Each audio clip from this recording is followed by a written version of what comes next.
Hello po mga kabahay, good afternoon po, and ito maaraw po ngayong Tuesday po, and nandito tayo sa Upper Antipolo para mag-viewing kasama po si buyer. So kasama siya ng broker ko ngayon para i-view tong property. So isa po to sa pinakamura dito sa Upper Antipolo na malapit po sa Sumulong Robinsons Mall. Flood free po talaga tayo, definitely napakataas ng location na to.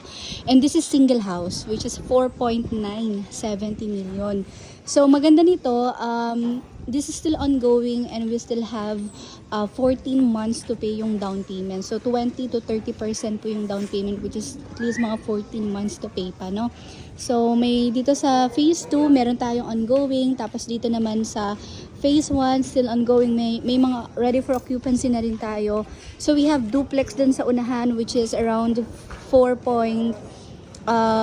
to 5 million, 4.9 to 5 million plus. Then this is also available yung mga single natin. So maraming mga buyer na naghahanap ng single na mga around 4 or 5 million po, which is ito pwede nating masuggest. Your parking space mahaba po, kasya po dyan kahit mga SUV, Fortuner. Yan, kasya dito. Tapos may space ka pa dyan. So as of now, hindi tayo allow for gate dito kasi magiging masikip kung magkakaroon ka ng gate, since this is like a compound single houses, no? Ayan. So, tingnan lang natin dito. Sorry. Ayan. Yung buyer nasa itaas. So, medyo dahan-dahan lang tayo. Pero i-tour ko kayo dito, mga kabahay. Kung gusto niyo makita to ng personal, let me know. Schedule lang natin at least one day. Kasi medyo malayo pa ako. Taga Marikina ako. Siguro mga 45 minutes ang travel from Marikina to Upper Antipolo. So yan, meron tayong lower and upper cabinet na rin. We still have dining area, kitchen area. Tapos, ito yung sa ating dirty kitchen. Pwede ka maglagay ng dirty kitchen. May mga abang na may abang na outlet nandyan. Tapos, may abang para sa water. So, yan. Tapos, meron din tayo dito. Powder. Ayan.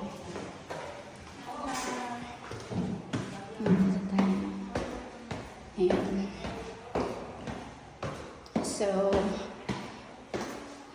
in terms of quality, mga kabahay, recommended ko din to kasi itong developer na to, ang dami na nitong nagawa sa Marikina, even sa lower Antipolo and upper. So, ang dami na nilang project and almost same lang naman yung quality na ginagawa nila. And sa price na 4.9 million pesos, hindi ka nalugi. Yeah. Kung may pera lang ako. Yeah, so 4.970. So you have hallway, yung master bedroom, nakita na natin, common first room, tapos sarado lang to. This common toilet and bath. Yan. Right. Tapos, sa front, meron tayong mga front unit which is duplex. Kasi sa inner units, yun yung mga single houses natin. Pero kung akong papipiliin, mas gusto ko yung single. Siyempre. Ayan o. Mas okay to sa akin yung single. Single attach. Ayan. At least sa single attach, wala kayong ka-share ng wall mo. Look po, wala kayong ka-share ng wall. Yan, diba? Kasi pag duplex pero bagay, up to you na rin po. Kung ano po yung mga preferred mo. So, dito yung mga duplex natin. Yan, makita nyo lang yung way, no? So, sa way natin, hindi ganun kalawak yung road. So, dead end na yun. Dead end. Tapos, ito yung way. Ito yung road. Tapos, may isa pang road. Paglabas mo dyan, Sumulong Highway ka na, papunta ka na ng Robinsons Mall. So, ito yung duplex. Ito, may gate to. May sariling gate. Ayan. Tingnan natin yung sa duplex. Ayan, maganda rin yung gate. Tapos yung parking, kasya po dito kahit malalaki yung sasakyan. Kahit nga pick up, kasya po dito eh.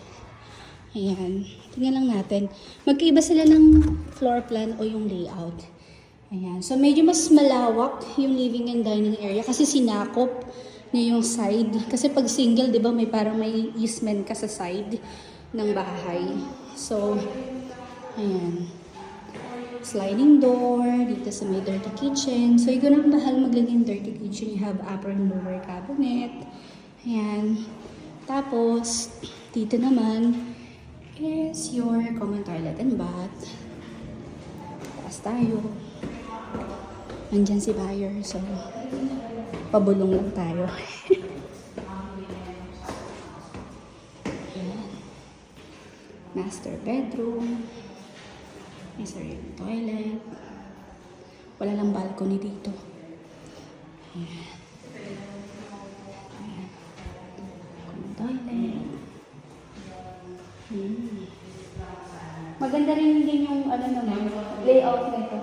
Oo. Ang lawak. Yes, ma'am.